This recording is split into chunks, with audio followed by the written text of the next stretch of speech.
Muy La bien, pastora tuvo...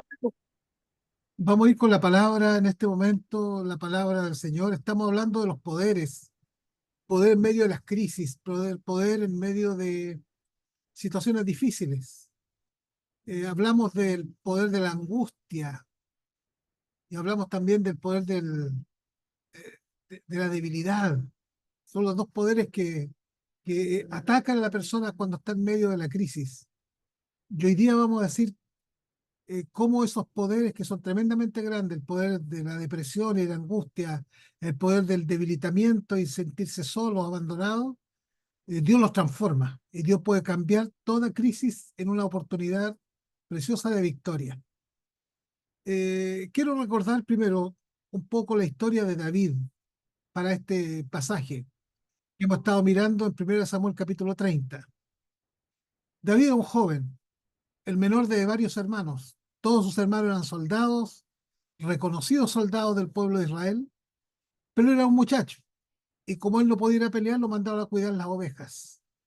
Pero cuidando las ovejas había tenido que luchar contra leones, contra osos, y había ganado, le había ganado a estos fuertes animales, aunque era joven, era débil, era pequeño comparativamente hablando, y sin embargo había tenido fuerzas, porque él sobre todas las cosas confiaba en el Señor.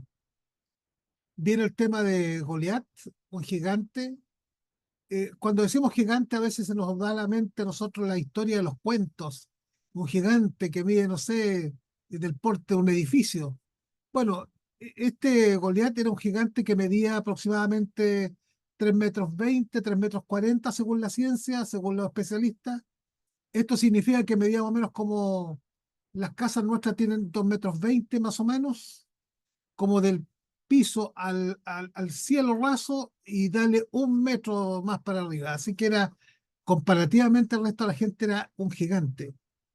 Pero el pueblo de Dios tenía uno grande también, que era Saúl, el rey. Y el rey Saúl, dice la Biblia, que además de ser buen mozo, era más alto que cualquiera de otros dentro del pueblo de Israel. Y se calcula que él medía como 2,5 m, 2,10 m aproximadamente. El rey Saúl era alto y buen mozo. Por lo tanto, el gigante del otro lado medía 3,20 m, 3,40 m, y el gigante del pueblo de Israel medía un poco más de 2 metros. Pero el rey Saúl estaba lleno de temores, lleno de miedo. Entonces parece que todos iban a perder. No había soldado que se atreviera a ir a pelear contra el gigante Goliat. Y este cabro chico, este chiquillo, se atreve y con una pequeña onda es capaz de pegarle en la cabeza al gigante que cuando cae al suelo él va y con la misma espada del gigante le corta la cabeza y con eso se transforma en un héroe para su pueblo. Todos contentos. El rey Saúl también contento. Pero cuando la gente empezó a exaltar tanto a David, el rey se puso celoso. En todo este proceso, Dios decide que el rey él quería para su pueblo era David. Pero David, siendo ungido por Samuel, David considera que él debe ser respetuoso con las autoridades que tiene. Y él no le quita el cargo a Saúl. Él deja que Dios haga las cosas en su tiempo. Pero como el rey Saúl tenía tantos celos, intenta matarlo. Y este joven que fue capaz de enfrentar a un gigante tiene miedo. Ya, producto de su valentía, ya tenía 600 soldados a su cargo. Va y forma, se va a un pueblito donde él vive con esta gente que están con él, sus soldados, sus familias, pero el miedo de que el rey lo vaya a matar toma decisiones inadecuadas y se va a vivir bajo el amparo de un rey extranjero que era un rey perdón, un rey extranjero que era odioso con el pueblo de Dios, que era pagano, que no tenía la fe, sino simplemente por miedo se va a esconder allá. Y al hacerlo, su pueblo es totalmente destrozado, es quemado, se llevan las mujeres, los niños, los jóvenes, toda la gente se la llevan detenida, presa, se la llevan en esclavitud. Y la Biblia dice que era tanto lo que había en ellos que la debilidad hizo presa de la vida de esta gente. Dice que David y la gente que con él estaban alzaron su voz y lloraron hasta que le faltaron las fuerzas para llorar. Ahí vimos la angustia, vimos la depresión, vimos la tristeza, vimos la debilidad. Pero luego también dice que las dos esposas de David, porque era joven, pero ya habían pasado un tiempo, fueron también llevadas en esclavitud. Y que David se angustió mucho, dice el verso 6. David se angustió mucho y el pueblo se enojó contra él por haber tomado malas decisiones. Pero mire cómo dice el versículo 6, que es donde vamos a partir el mensaje de hoy. Y David se angustió mucho porque el pueblo hablaba de apedrearlo, pues todo el pueblo estaba en amargura de alma, cada uno por sus hijos y por sus hijas. Mas David se fortaleció en el Señor su Dios. El pueblo estaba en amargura. David estaba en angustia. Habían llorado hasta desfallecer. Pero en medio de esto, David aprendió a fortalecerse en el Señor. Y hoy día vamos a hablar del poder de la fortaleza. Un, un escritor latino del principio de la era cristiana, llamado Marco Eneo, él dijo, ante el inminente peligro, la fortaleza es lo que cuenta. Cuando estamos en tremendo peligro, la fortaleza es la que cuenta. ¿Y cuál es nuestra fortaleza? ¿Dónde está nuestra fortaleza? Dice el texto bíblico, el 1 Samuel 30, versículos 7 y 8. David halló fortaleza en el Señor su Dios. Y entonces le dijo al sacerdote Abiatar, hijo de Ahimelech, te ruego que me acerques el efod. Abiatar acercó el efod a David y David consultó al Señor diciendo, ¿perseguiré esta banda de salteadores? ¿Los podré alcanzar? Y Dios le dijo, síguelos, porque ciertamente los alcanzarás y de cierto librarás a los cautivos. La verdadera fortaleza, queridos hermanos y hermanas, la verdadera fortaleza del alma, la verdadera fortaleza del espíritu, viene de Dios, de ninguna otra parte. Podemos ser a lo mejor fuertes en carácter, fuertes convicciones, pero la fortaleza en los momentos de las crisis más profundas solo viene de Dios. Mire, uno puede tomar algunos consejos que son prudentes, son buenos y que hay que considerarlos. Por ejemplo, cuando usted está en crisis o antes de tomar una decisión para no caer en crisis, evalúe los riesgos que está tomando cuando usted toma una decisión. Evalúe los riesgos porque a veces tomamos decisiones sin considerar los riesgos que eso va a llevar para nosotros. Antes de tomar decisiones, considere los riesgos, ¿no? Un buen consejo. Mire, cuando usted vaya a hablar, cuando usted vaya a decir algo, primero tenga claridad en lo que quiere decir, pero también ponga atención para entender lo que le están diciendo, porque muchas de las crisis que se forman a lo largo de la vida son por malos entendidos. No es que yo quise decir, no es que yo pensé. ¿Cuántas veces no me ha pasado? ¿Cuántas veces a usted también le puede haber sucedido? Tenemos crisis porque entendimos mal o nos entendieron mal. Cuando esté en momentos de crisis, pregunte. Otro consejo, no solo evalúe los riesgos, no solo tenga claridad en lo que se dice, sino que evalúe los riesgos, evalúe. Y haga usted una consulta a quien corresponde, pida consejos. A lo mejor hay que buscar expertos, a lo mejor hay personas que son de mayor experiencia, pero cuidado a quien le consulta, cuidado a quien le pregunte. ¿Sabe? Si usted escucha todas las voces que andan dando vueltas, usted se va a confundir. Tenga claridad a quien escucha. No puede escuchar a cualquier persona, aunque sea simpática, agradable o hable muy bonito. Nosotros no ponemos nuestra atención en las personas, nuestra atención depende del Señor.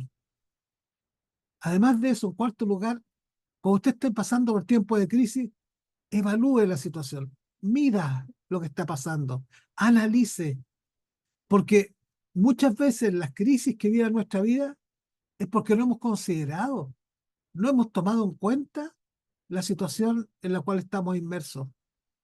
No puede ser que uno llegue y tome decisiones sin saber el contexto en el que se está moviendo. Y sin embargo lo hacemos muchas veces porque nos sentimos arrastrados, empujados por la simpatía, por el buen hablar de alguien. Además, usted cuando esté en medio de la crisis o cuando ya esté enfrentando las crisis, no se desespere por tratar de solucionar todos los temas.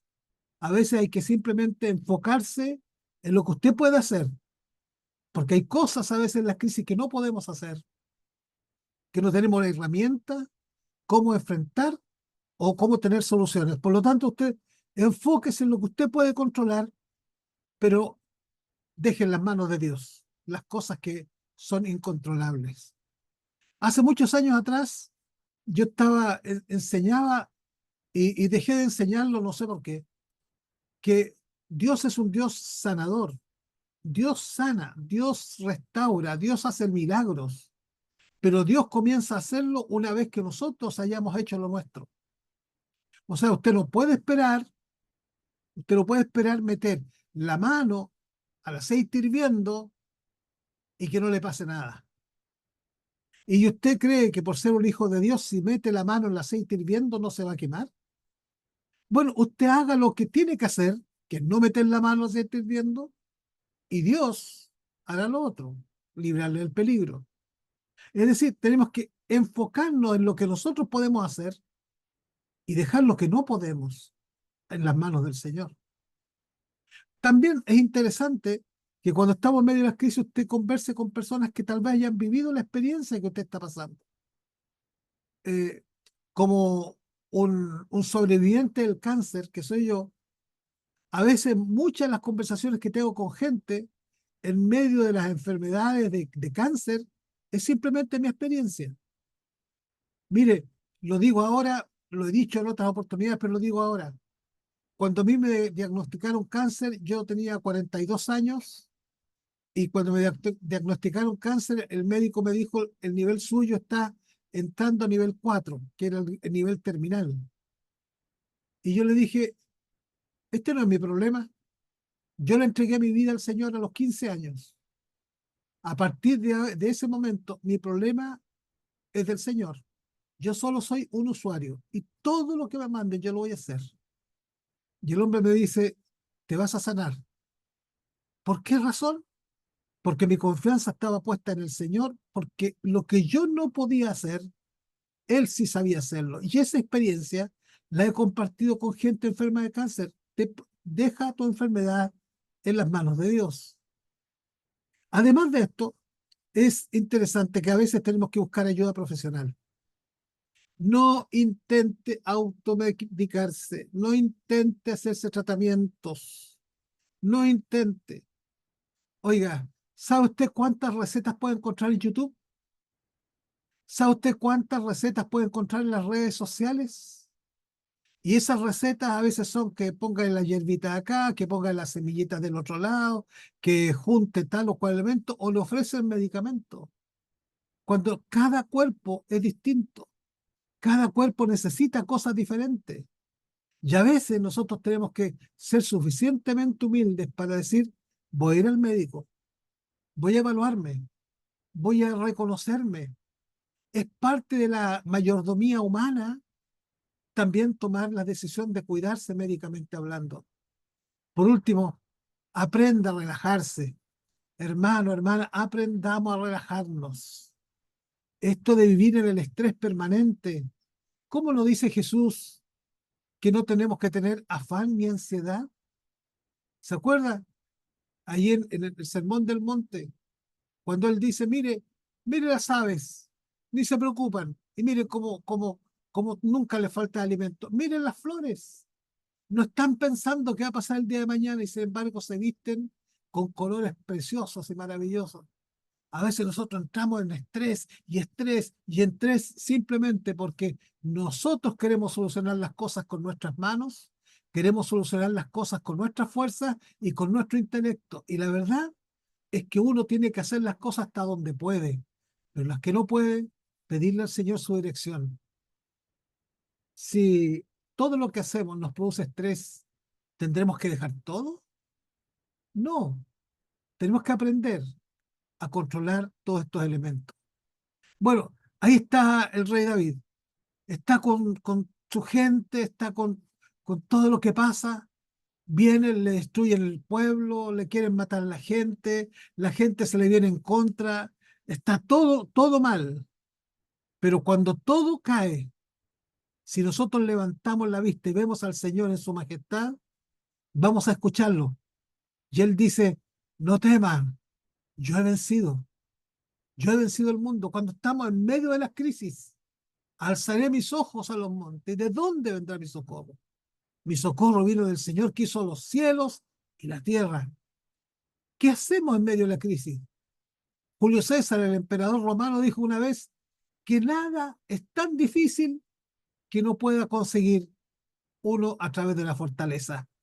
Es decir, podemos enfrentar procesos súper difíciles, pero cuando somos fuertes, cuando encontramos la raíz de la fortaleza, podemos enfrentar todas, todas las luchas posibles. David tuvo que aprender la lección, tuvo que aprender que hay que tener cuidado con las decisiones que tomamos. Mire, David no le consultó a Dios si debía irse a Ciclac, donde estaba este rey extranjero. Él no le consultó a Dios, él tenía miedo. Y porque tenía miedo tomó decisiones y lo hizo equivocadamente. Tenemos nosotros que aprender, como David, que hay que evaluar las situaciones que nos han llevado al punto en que estamos. David piensa y dice, bueno, fue donde nos debía y ahora necesita nueva dirección y necesita ahora reenfocarse. Y qué es bueno, mis hermanos, qué es bueno aprender de los errores pasados. Es muy bueno aprender de los errores pasados. Para eso son los errores, para aprender. Para eso son las caídas, para levantarnos. Tenemos que ser objetivos al analizar nuestras crisis, porque muchas veces, como en el caso de David, las crisis vienen por malas decisiones. ¿Habrá algo de autosuficiencia en nosotros? ¿No será que muchas veces somos autosuficientes? ¿Que tomamos las decisiones sin preguntarle a Dios? ¿Que tomamos las decisiones sin pedir consejo? ¿Que tomamos decisiones pensando que ya tengo tanta experiencia, sé tanto, ya sé lo que va a pasar, que simplemente tomamos decisiones, pero nos olvidamos de que Dios tiene la mirada más amplia, porque Dios ve el pasado, presente, futuro y eternidad? ¿No será que somos muy autosuficientes? Fíjese que David en el momento de la crisis ni siquiera consultó con el sacerdote Abiatar. En el momento de la crisis ni siquiera le preguntó a su pastor, digamos, en ese tiempo, ¿por qué? Es que voy a ser el nuevo rey, es que yo soy ungido, yo le gané al gigante, yo soy héroe de este pueblo, puedo tomar las decisiones que quiera. Hay que tener cuidado a veces cuando tomamos decisiones equivocadas. David incluso tomó decisiones que podrían ser súper complicadas en algún momento. En el texto que leímos hace un rato atrás, David mandó que le llevaran el efod, sin consultarle a Dios, sin orar, sin examinar la palabra. Tal vez arrastrado por su juventud, por su inexperiencia, pide que le lleven el efod. Te dirán, ¿qué es el efod? Bueno, el efod es una vestidura tipo de chaleco que usaban los sacerdotes, y el efod tenía varias piedras preciosas, piedras de gran valor, que estaban puestas al lado del corazón. Y en este chaleco que estaba sobre su pecho. Y habían dos piedras súper importantes entre ellas, una llamada Urim y otra llamada Tumim. Urim y Tumim. Esto significa, una significa luz y la otra significa perfección. El que usaba esto era el sacerdote, no lo usaba el rey, era el sacerdote. Al sacerdote le tocaba esto. Entonces, cuando el rey necesitaba consultarle algo a Dios, iba al sacerdote y le decía al sacerdote, esta es mi pregunta a Dios. El sacerdote oraba, el sacerdote pedía dirección de Dios y Dios le daba una respuesta a través de estas piedras preciosas. La verdad es que no sabemos cómo funcionaba. Según algunos dicen, se encendía o se ponía a brillar fuerte una de estas luces y de acuerdo a eso era la respuesta que Dios estaba dando. En tiempos de crisis nosotros necesitamos estas dos piedras de nosotros, luz y perfección. Necesitamos luz para tener claridad sobre cómo hacer las cosas y perfección para hacerlas bien. Necesitamos claridad y hacer bien las cosas, pero sobre todo necesitamos que sea Dios el que nos hable. Este efod estaba puesto sobre el pecho. El efod era de alguna manera una cubierta que, entre otras cosas, también representaba las decisiones están en Dios y no en nosotros. Las decisiones que tenemos que tomar dependen de Dios y no dependen de nuestra capacidad. Ahí estaban las piedras, Urín y Tumín. Se cree que una de ellas significaba sí y la otra significaba no. No sabemos cómo funcionaba, no tenemos claridad completa, no hay un escrito que señale con exactitud, hay distintas interpretaciones, pero no hay un texto que diga que era así o no. Pero sí se sabe que se iluminaba cada una de estas piedras para dar una respuesta de parte de Dios. Acá lo importante es que en medio de nuestra vida, Dios siempre quiere estar presente, Dios siempre quiere estar sobre nuestro pecho. Dios no se hace ausente, Dios no es indiferente. Y David tenía que haber preguntado a través del sacerdote, pero él no. Él decide, tráigame el efod, y él pasa por sobre el sacerdote, y él inmediatamente y directamente toma estas piedras. Ya la había tomado malas decisiones una y otra vez, pero Dios, que es rico en misericordia, Dios que es grande y poderoso, no le tomó en cuenta haber hecho mal esta vez, sino que tal vez Dios miró la confusión que había en el corazón de David y que David finalmente dice que halló fortaleza en el Señor cuando pidió este efod. El poder del fallecimiento, el poder de la angustia, todos estos poderes que tienden a destruirnos, se debilitan, se desvanecen, se destruyen cuando tenemos el poder de la fortaleza de Dios. Si Dios es nuestra fortaleza, si Dios es nuestro amparo, si Dios es nuestra torre fuerte, entonces el desfallecimiento, la angustia, la debilidad, el temor se destruyen porque la fortaleza la encontramos en Dios, porque en Dios encontramos cómo apoyarnos, cómo levantarnos, cómo ponernos de pie. Un filósofo alemán muy conocido, Nietzsche, Friedrich Nietzsche, que fue el que hizo muy popular la frase Dios está muerto. Él escribió una vez que lo que no nos mata nos fortalece. Y él hace toda una explicación. Lo que no nos mata nos fortalece. Y si nosotros aplicásemos eso que dice él a la fe que nosotros tenemos, es que la debilidad quiere matarnos, la angustia quiere matarnos, la depresión quiere matarnos, el miedo quiere matarnos, la debilidad quiere matarnos. Pero cuando nosotros sobrepasamos estas cosas, somos más fuertes. Y la fortaleza viene de Dios. ¿Sabe? Nosotros también tenemos efod hoy día, así, esta pechera con piedras preciosas. También tenemos, cada uno de nosotros como cristianos tiene esta pechera. Tiene el Urín y el Tumim. Sí, lo tenemos. A lo mejor usted, ¿dónde está? ¿Dónde lo venden? Hay un montón de réplicas de esos que la venden. En Israel se vende también como réplica con piedras preciosas, muy caras. Pero no, Dios ha cambiado el efod del Antiguo Testamento por cosas del Nuevo Testamento. ¿Sabe cuáles son esas dos piedras preciosas que nos dicen qué hacer y cómo tomar decisiones? Uno es la palabra de Dios y la otra la guía del Espíritu Santo. Si nosotros a veces estamos confundidos, no tenemos que ir a pedir que se iluminen unas piedras u otras. Ya pasó ese tiempo. Como dice el apóstol Pablo en los Gálatas, cuando éramos niños había que dársenos cosas de niños, con lucecita se nos informaba qué había que hacer. Pero ahora que ya estamos mayores, ahora que hemos crecido, Dios trata directamente con nosotros. Y Dios muestra en la palabra.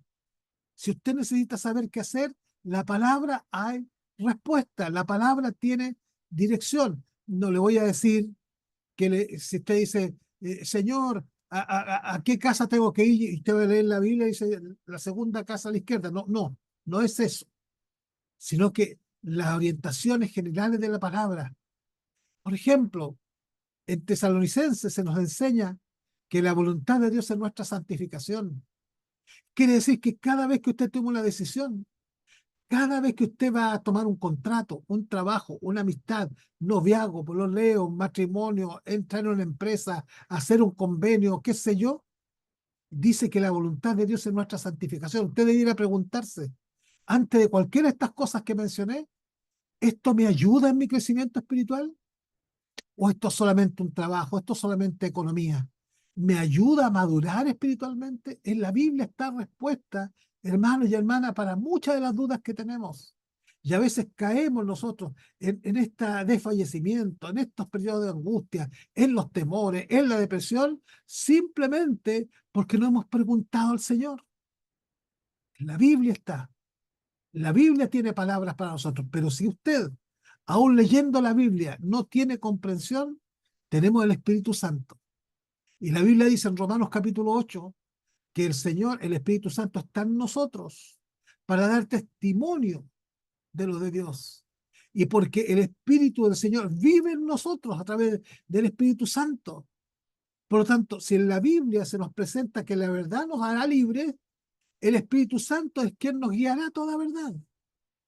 Cuando usted esté en momento de tomar decisiones para no caer en la crisis, en todo tipo de salud, emocional, sentimental, laboral, económico, qué sé yo, sobre cualquier área, usted busque la dirección en la palabra, pero pídale al Señor guía. La palabra está allí a disposición nuestra y el Espíritu Santo está para guiarnos a toda verdad. Cuando estemos en medio de las crisis y veamos cómo se levanta el poder de la debilidad y se levanta el monstruo poderoso de la angustia, nosotros en el Señor descubrimos que la fortaleza que viene de Dios y que la guía que viene de Dios es mucho más grande que cualquier depresión, es mucho más grande que cualquier angustia, es mucho más grande que cualquier dolor, porque el Señor es más grande que todo y nadie está a la altura de Él.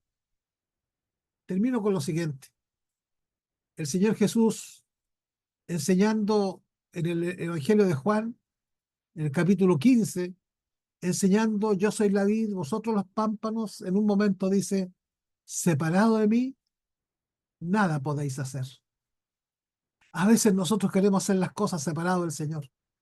Y vienen las crisis, vienen los problemas, vienen los dolores, vienen las aflicciones, vienen las enfermedades, vienen un montón de cosas.